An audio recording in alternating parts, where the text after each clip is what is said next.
오늘 하나님께서 이 밤에 주시는 말씀 요한복음 16장 13절 14절 말씀입니다.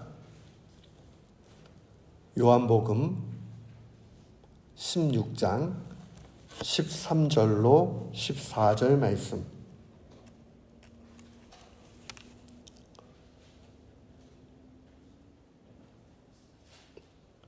우리 같은 마음으로 주의 말씀 봉독토록 합니다. 그러나 진리의 성령이 오시면 그가 너희를 모든 진리 가운데로 인도하시리니 그가 스스로 말하지 않고 오직 들은 것을 말하며 장래일을 너희에게 알리시리라. 그가 내 성령 영광을 나타내리니 내 것을 가지고 너희에게 알리시겠습니다. 아멘. 저는 오늘 본문 말씀을 통해서 교회를 인도하시는 성령님이란 제목으로 주의 말씀을 선포하도록 하겠습니다. 우리는 신앙생활하면서 갈등할 때가 있습니다. 정말 우리가 성경적으로 살고 성령 충만하면 후회 없는 인생을 살 수 있을까? 또 어떨 때는 신앙으로 살면 세상을 넉넉히 이길 수 있을까? 이런 생각을 합니다. 왜 그러냐면 우리의 인생을 이렇게 살펴보면 어떨 때는 신앙이 좋지만 어떨 때는 신앙이 약해져가지고 허우적거리는 일들을 누구나 경험하기 때문입니다. 여기에 한 남자가 있습니다. 55세 된 많은 돈을 번 남자입니다. 허세를 부리고 쾌락을 일삼으면서 한 가장으로 살아갑니다. 그러나 가정에 대해서는 매우 무책임한 사람입니다. 이 남자에게는 3사람의 아들이 있었습니다. 한 아들은 퇴역 장교였고 이 사람은 착했지만은 아버지의 그 무관심 속에 성장하다 보니까 아버지와 큰 갈등을 겪게 됩니다. 둘째 아들은 매우 스마트했습니다. 그는 아주 머리가 좋았지요. 인류의 사람이었습니다. 그러나 그 마음은 언제나 차가운 냉소적인 사람이었습니다. 아버지에 대한 미움이 너무너무 컸어요. 그래서 나중에는 정신병에 걸리고 맙니다. 근데 이 막내 셋째 아들은 두 형과는 매우 달랐습니다.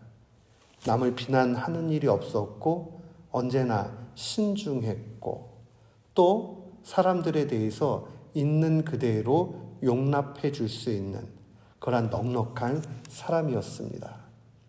분명히 한 아버지 밑에서 거의 비슷한 조건 속에 3 아들이 성장했지만은 이 막내 아들은 두 형과 사뭇 달랐다는 것을 봅니다. 이 이야기는 우리가 잘 아는 카라마조프의 형제들 이야기입니다. 사람들이 문학평론을 하면서 그런 이야기하죠. 이 책 안에는 인생의 모든 교훈이 담겨 있다. 그래서 사람들이 이야기할 때에 이 책은 반드시 읽어야 되는 인생의 책이라고 이야기합니다. 과연 이 책 속에서 이 도스토옙스키가 이야기하고 싶은 것은 뭐였을까요? 그는 환경이 모든 우리를 결정하지 않는다 하는 이야기를 하고 싶지만 우리는 어쩔 수 없이 환경에 지대한 영향도 받는다는 것을 동시에 보여줍니다. 그러면서 그가 진짜 이야기하고 싶은 한 가지가 있습니다. 그것은 바로 이 막내 아들은 그 좋지 않은 환경 속에서도 어떻게 이렇게 잘 자라났을까? 소설은 분명히 이야기합니다. 이 막내 아들에게는 멘토가 있었습니다. 그는 동방정교회의 사제였습니다. 장로라고 번역한 책이 많이 있지만 동방정교회 안에 이 클러지들의 계급에 있어서 가장 높은 위치에 있는 사람 중에 하나였습니다. 조시마라는 사람이었는데요. 이 사람은 하나님의 말씀으로 자신의 아들과 같이 이 막내 아들을 돌봐주고 이끌어줬습니다. 다른 말로 이야기하면 이 막내 아들은 교회의 품속에서 성장했다는 것을 보게 됩니다. 사랑하는 성도 여러분, 교회는 우리에게 이처럼 우리의 모든 환경들을 이길 수 있는 그런 힘을 공급해 줍니다. 저는 목회를 하면서 하나 깨달은 것이 있습니다. 누군가가 나는 믿음이 있어요. 하나님을 잘 믿어요. 의심이 없어요. 근데 교회는 가기 싫어요. 이런 얘기를 하면 정말 덜컹합니다. 어느 정도로 덜컹하냐면요. 저는 뭐 신앙이 아직 잘 모르겠어요. 이렇게 얘기하지만 근데 교회 재밌어요. 그냥 교회는 나가요. 그분보다 더 위험하고 정말 마음을 힘들게 만드는 분은 첫 번째 분입니다. 오늘날의 현실 속에서 많은 분들이 나는 예수님은 좋지만 교회는 싫다라고 이야기하고 교회를 떠나는 분들이 많이 있습니다. 그러나 성경은 우리에게 분명히 증거합니다. 교회 안에서 있을 때에 우리는 안전함을 느끼게 되고 그 교회 안에서 우리의 믿음은 자라나게 됩니다. 요한복음 16장은 예수님께서 이 많은 이야기들을 하는 내용으로 구성되어져 있습니다. 특별히 그 앞부분에 보면요, 예수님은 제자들에게 이런 이야기를 하지요. 죽음을 앞두신 예수님의 말씀이니까 우리는 좀 더 귀를 열어서 잘 들어봐야 됩니다. 주님은 이렇게 말씀하십니다. 세상에서 너희들은 고난받는다. 왜 고난받는가? 그것은 바로 하나님을 섬긴다는 이유 때문에 고난을 받을 것이다 라고 이야기를 합니다. 사랑하는 성도 여러분, 오늘은 우리도 이 이야기 속에서 벗어나 있지 않습니다. 우리는 종교의 자유 가운데 미국 땅에서 얼마든지 찬양할 수 있고 기도할 수 있고 예배할 수 있습니다. 그러나 우리도 모르는 사이에 이 고난과 핍박은 스물스물 우리 속으로 다가옵니다. 바로 이런 것이죠. 세상의 원리와 다르게 사는 우리는 너무 신앙생활하기 힘든 시절이 되었습니다. 야, 꼭 그렇게 별나게 살아야 돼? 어느 날은 가만히 있다 보면 그런 생각이 들 때도 있을 거예요. 야, 예수님 안 믿고도 잘 살아가는 사람들이 있네? 저 사람은 잘 된 것 같아. 근데 예수 믿어도 고통 가운데 있네? 뭐 이런 생각 들 수 있죠. 어제 메릴랜드에 있는 후배 목사님에게 굉장히 비보를 들었습니다.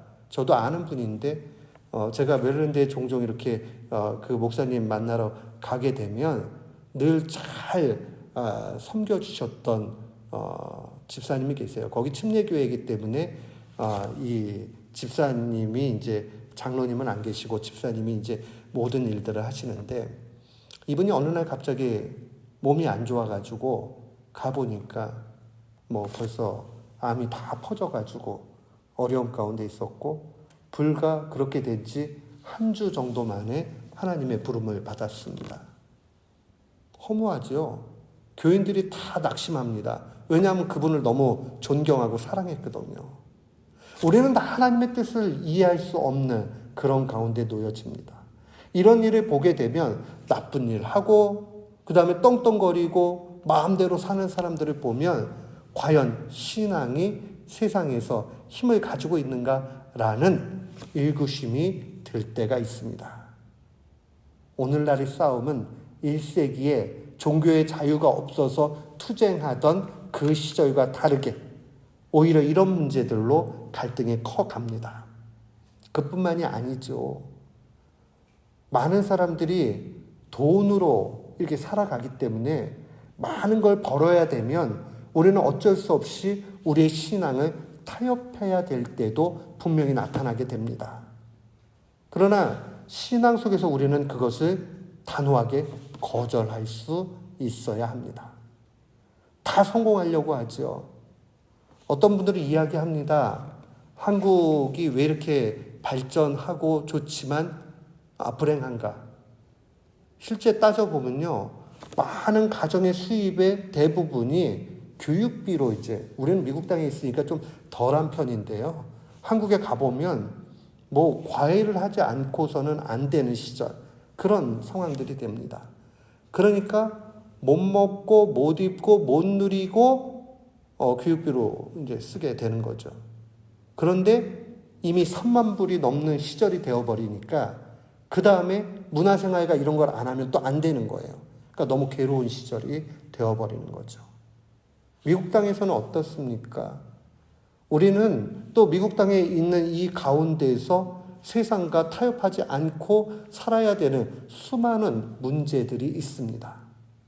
어떨 때는 자영업 하시는 분들은 세금 보고할 때 그런 갈등들이 나타나죠.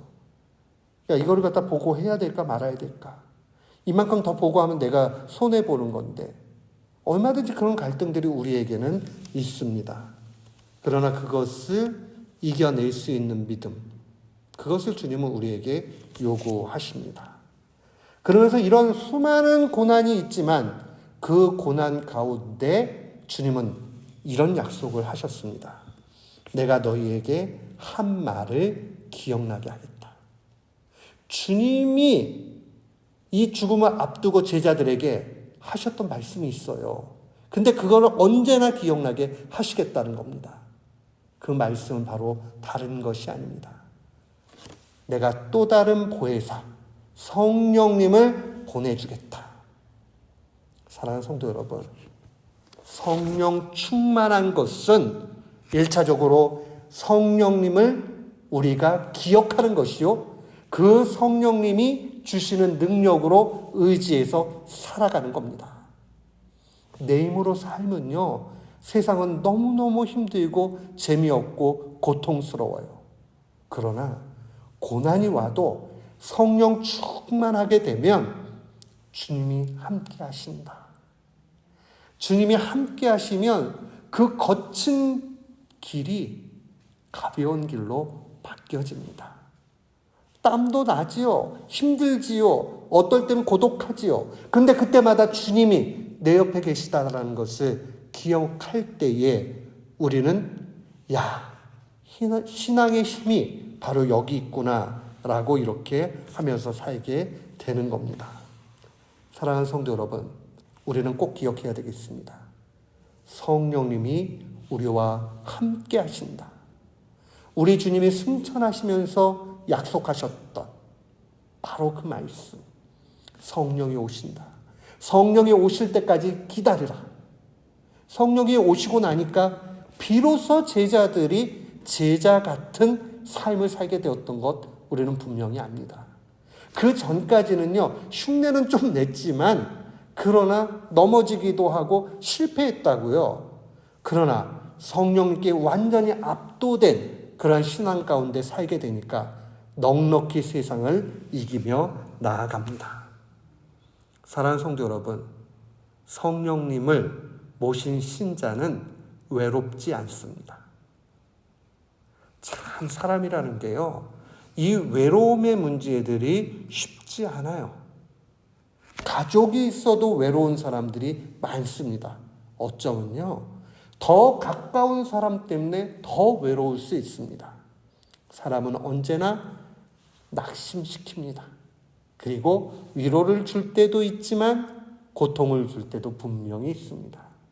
그렇지만 우리 하나님은 단 한 번도 우리를 낙심시키지 않으십니다. 그 하나님이 함께 하신다는 것, 우리는 이것을 기억해야 됩니다. 외로움은 심각합니다. 영국의 경제학자인 로리나 하울츠라는 아주 유명한 여류 경제학자가 있습니다.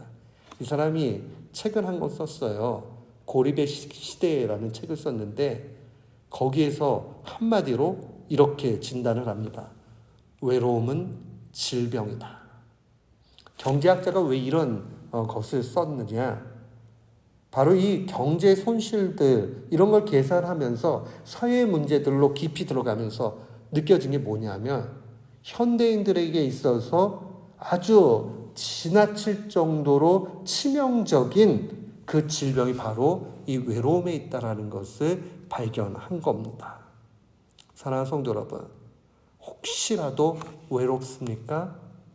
그러면 우리는 두 가지를 반드시 알아야 됩니다. 하나는 내 신앙이 위기다 하는 것을 기억해야 됩니다. 또 외로움을 느낀다. 그러면 두 번째로 기억해야 될 것은 그러나 나는 기억해야 되겠다. 성령님이 함께 하신다는 것을. 성령님은 언제나 우리와 함께 하세요. 우리 속에 계세요. 다만 우리가 그 성령님을 느끼지 못하고 밀어낸다는 데 문제가 있는 겁니다. 정말 그래요. 성령님과 함께 가게 되면 우리는 넉넉히 세상 이깁니다. 그래서 주님께서 당신의 이름을 우리에게 알려주셨잖아요. 임마누엘, 임마누엘. 하나님이 우리와 함께 하신다. 그러니까요, 너무 힘들고 외롭고 할 때요, 성령님이 함께 계시고 그 삼위일체 하나님이 나를 주관하여 주시고 임마누엘 하나님이 나를 위해 죽으셨다. 그 사실을 기억해야 됩니다.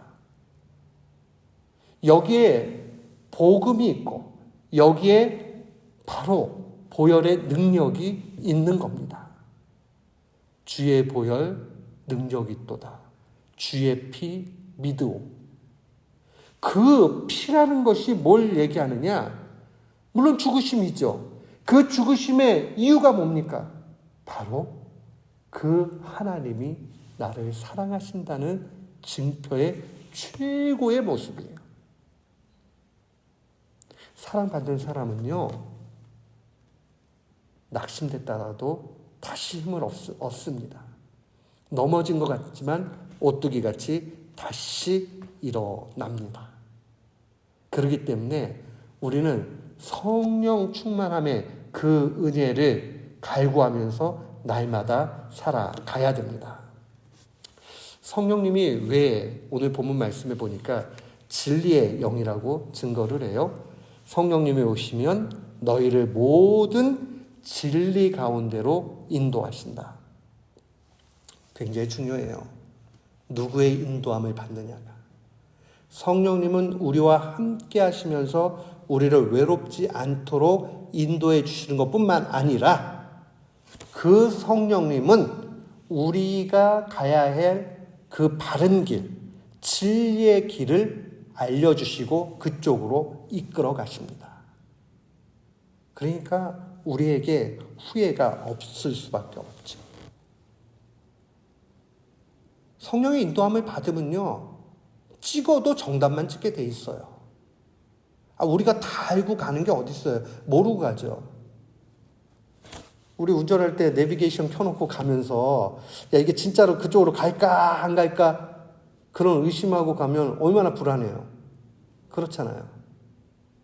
근데 그냥 덮어놓고 일단 이거는 제대로 된 길을 분명히 가르쳐줘 하는 걸로 가게 되면 이전에 갔던 길하고 좀 다르긴 하지만 분명 거기 나올 거야. 왜냐하면 내비게이션이 종종은 다른 루트로 길을 인도할 때가 있잖아요. 공사가 있다든가 사고가 났다든가 이렇게 하면 다른 길로 이렇게 또 가게 해주잖아요. 사랑하는 성도 여러분, 주님은 그보다 더 정확하신 분이에요. 틀림이 없는 분이에요. 우리에게 고난과 아픔과 또 무거운 짐이 필요하니까 주시는 거예요. 그리고 더 큰 은혜는 뭐냐면 이길 힘까지 주신다는 거예요. 이길 힘까지. 감당할 수 없는 시험과 짐을 주지 않으시는 주님. 그렇기 때문에 우리는 더욱 주님께 매달려야 합니다. 그런데요, 오늘 말씀을 보니까요, 참 13절 말씀이 깊어요. 오늘 13절 말씀 한번 같이 읽겠습니다. 그러나 진리의 성령이 오시면 그가 너희를 모든 진리 가운데로 인도하시리니 그가 스스로 말하지 않고 오직 들은 것을 말하며 장래 일을 너희에게 알리시리라. 성령님께서 왜 이런 표현들이 썼을까요? 그가 스스로 말하지 않고 들은 것을 말한다. 이 말은요, 성령님이 자의적으로 얘기하지 못한다 이 뜻이 아니에요. 삼위일체 하나님, 특별히 성부의 계획 가운데 있는 것을 있는 그대로 우리에게 알려주신다는 뜻이에요. 또한 장래일을 너에게 알려주신다 이 말은 야, 너 앞으로 어떻게 될 거야? 이런 걸 알려준다라는 그런 의미가 아니에요. 더 큰 이야기죠. 장차 어떻게 된다. 사람이 죽으면 죽는 걸로 끝나지 않고 천국 아니면 지옥으로 간다. 주님이 이 땅 가운데 다시 오신다. 그때에는 모든 것이 종말이 되어지고 그 심판의 날에 모든 것이 옳고 그름이 드러나게 된다. 그렇게 알려주시잖아요. 우리가 경험 안 해봤는데 이거 어떻게 믿어져요? 성령님이 함께 하시면 그 알려주신 장래의 일이 있는 그대로 의심 없이 믿어집니다. 그런데요, 오늘 보니까 여기 이렇게 증거되어 있습니다. 너희를 모든 진리 가운데로 인도한다. 너희를 복수로 되어 있어요. 무엇을 의미하느냐?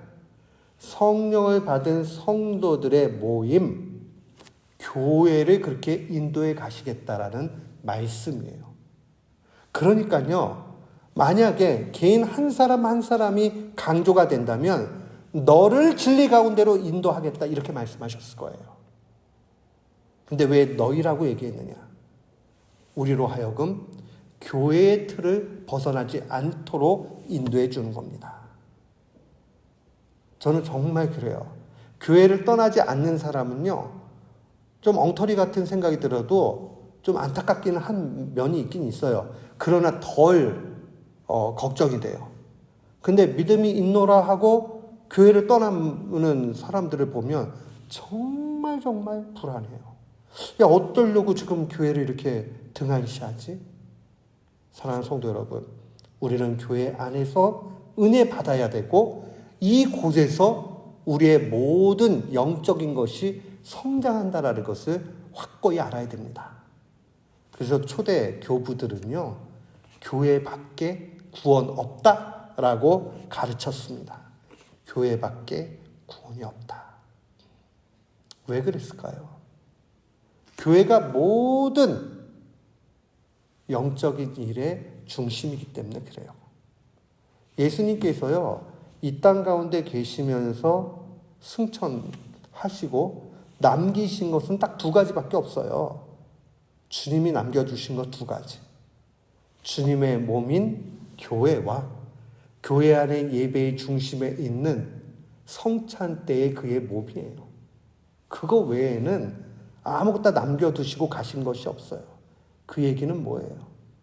우리가 교회 안에서 예배를 통해서 예수 그리스도를 먹고 마시는 것, 다른 말로 이야기하면 그분과 하나가 되는 것, 연합이라는 말 사용하잖아요. 그리스도와의 연합. 이 일들이 교회를 떠나서는 결단코 일어나지 않는다는 사실을 보여줍니다. 그러니까 우리는요, 언제나 교회 중심으로 살아야 돼요. 교회에 열심을 내야 돼요. 그리고 이곳에서 모든 것을 해결받아야 돼요. 저는 교회보다 더 강력한 그러한 조직은 없다고 봐요. 역사가 이미 다 보여주잖아요. 어떻게 보여줍니까?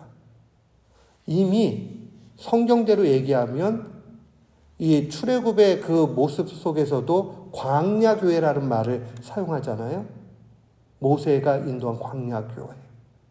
그러면 구약은 그렇다 치고 예수님 오신 이후에 형성된 초대교회, 벌써 2000년이에요. 그럼 어느 조직체가 2000년 동안에 무너지지 않고 가는 조직체가 있는가 보세요. 하나님의 신비가 아니고서는 불가능합니다. 이스라엘의 회복을 한번 보세요. 1948년도에 회복되는 그 일들 가운데 하나님이 세심하게 어떻게 역사해 주셨는가?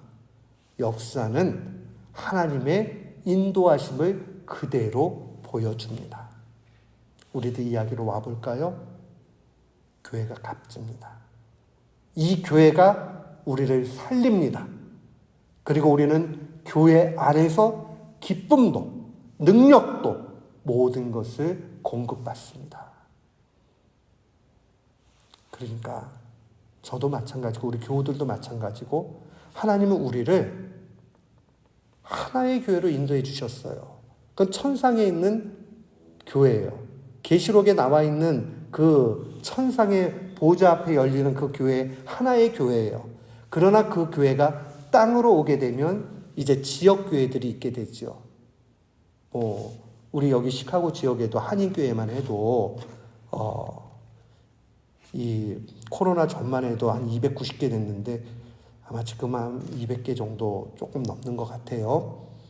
그런데 그 교회들이 하나님께서 한결같이 하나의 교회로 이끌어 가시는 거예요. 이 이야기는 그러면 그러면 이 교회도 되고 저 교회도 되겠네, 그 뜻이 아니라 하나님께서 나를 불러주신 이곳에서 은혜를 받아야 되고 여기에서 충만하게 봉사하고 사랑을 실천하고 내 삶을 여기에 집중하며 살아가야 합니다. 우리가 다른 교회의 목사님의 설교를 조금 들을 수 있어요. 그러나 하나님께서는 각기 개교의 목사의 입을 통해서 우리가 받아야 될 말씀을 주신다는 것을 잊지 말아야 됩니다. 그래서 내가 등록하고 소속한 교회에 집중을 해서 이 안에서 은혜를 충만히 받을 수 있어야 합니다. 물론 아주 세부적인 상황들이 되면 여러 가지 갈등이 있을 수 있어요. 그러나 원칙적인 큰 틀 안에서는 우리는 이 사실을 잊지 말아야 됩니다. 사랑하는 성도 여러분, 오늘 주님은 말씀하십니다. 교회에 성령님께서 역사해 주셔서 교회를 이끌어 가시면서 우리를 살리신다. 힘들면요, 교회로 빨리 달려오셔야 되는 거예요. 그냥 어떻게 하든지 교회에서 기도하는 거예요. 때를 얻든지 못 얻든지. 또 교회에 와가지고 은혜 받고자 주님 앞에 매달려야 돼요. 제가 미국 초기에 왔을 때 지오라는 형제가 있었어요. 샴페인에 있었는데. 그랬더니 그때 당시만 해도 그 교회에 청년이 별로 없었어요. 그런데 아주 초창기에 이 친구가 왔어요. 그래가지고 어떻게 오게 됐냐고 그랬더니 한국에 있을 때 신앙생활 잘했는데 유학생활하면서 방탕하게 지내다가 안 되겠다 그러고는 교회에 왔는데 그때 그냥 들어오게 된 교회가 그 교회를 해서 다니게 됐다는 거예요. 그런데 재밌는 이야기를 해줬어요. 그때 당시에 담임 목사님께서 한인교회가 그래도 예배당 하나 있어야 되겠다 싶어가지고 예배당을 구입을 하셨어요. 근데 구입을 하고 클로징을 하려고 그러니까 아무래도 이제 돈이 필요하잖아요. 그러니까는 매일 모금하러 다니시고 그 다음에 설교마다 관심사가 거기에 있으니까 헌금하라 설교만 하신 거예요. 근데 이 친구 얘기가 재밌어요. 그때는 마음이 가난하고 힘들고 그러니까 그 말씀도 은혜가 되었다. 이런 얘기 하더라고요. 사랑하는 성도 여러분, 우리가 주님께서 역사해 주시는 일들, 주님께서 핏값으로 세우신 교회, 이곳을 귀하게 여기고 이 안에서 참 은혜를 누리는 우리 교우들 되시기를 주의 이름으로 축원합니다. 아멘.